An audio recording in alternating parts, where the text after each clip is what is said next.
बंगाल में बुलडोजर नहीं चलेगा, लेकिन सवाल यह है कि इतने सालों से अतिक्रमण क्यों है, और जब अतिक्रमण हटाने की कार्रवाई रुकती है तो फिर सड़कों पर पत्थर क्यों चलने लगते हैं। क्या है पूरा मामला, जानेंगे इस रिपोर्ट में। नमस्कार, आप देख रहे हैं आपका अपना न्यूज चैनल सत्य सर्वोच्च न्यूज और मैं हूं सोम।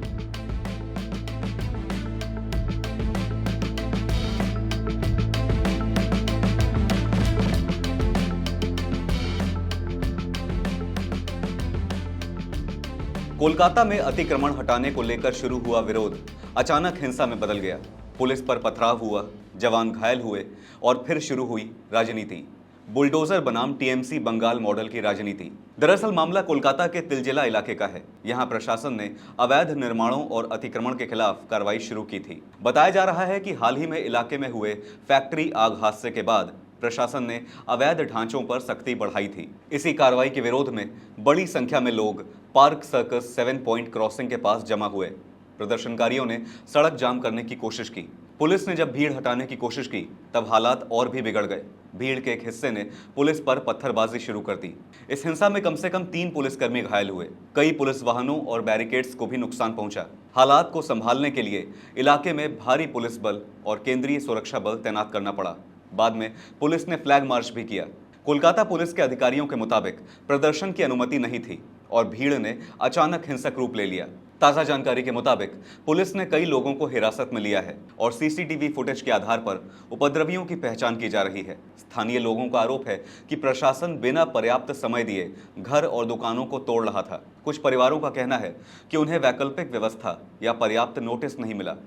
वहीं प्रशासन का दावा है कि बुलडोजर कार्रवाई पूरी तरह कानूनी प्रक्रिया के तहत की जा रही थी।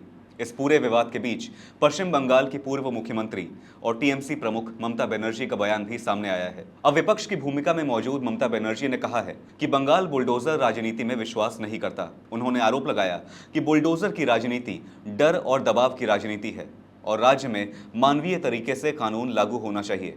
ममता बनर्जी ने इशारों में उत्तर प्रदेश और अन्य बीजेपी शासित राज्यों की बुलडोजर कार्रवाई पर भी निशाना साधा। उन्होंने कहा कि बंगाल में इंसाफ अदालत और कानून से होगा, बुलडोजर से नहीं।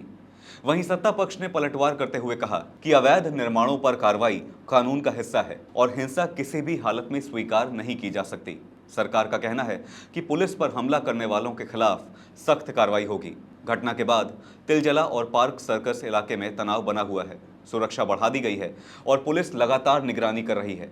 ये घटना ऐसे समय पर हुई है जब देश भर में बुलडोजर कार्रवाई को लेकर राजनीतिक बहस पहले से ही तेज है। एक पक्ष इसे कानून व्यवस्था का सख्त मॉडल बता रहा है तो दूसरा पक्ष इसे मनमानी कार्रवाई करार दे रहा है। लेकिन कोलकाता की इस हिंसा ने एक सवाल फिर खड़ा कर दिया है, क्या अवैध कब्जों पर कार्रवाई का विरोध लोकतांत्रिक प्रदर्शन तक सीमित रहेगा या फिर हर बुलडोजर के साथ सड़कों पर पत्थर भी उतरेंगे? गलत को सही कैसे किया जाएगा?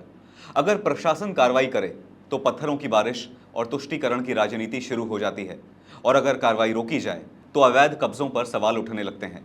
आपके इस मामले पर क्या विचार हैं? हमसे जरूर साझा कीजिएगा। फिलहाल इस खबर पर इतना ही। देश और दुनिया की बड़ी और अहम खबरों के लिए बने रहिए सत्य सर्वोच्च के साथ। अपना और अपनों का ध्यान रखें। धन्यवाद। जय हिंद।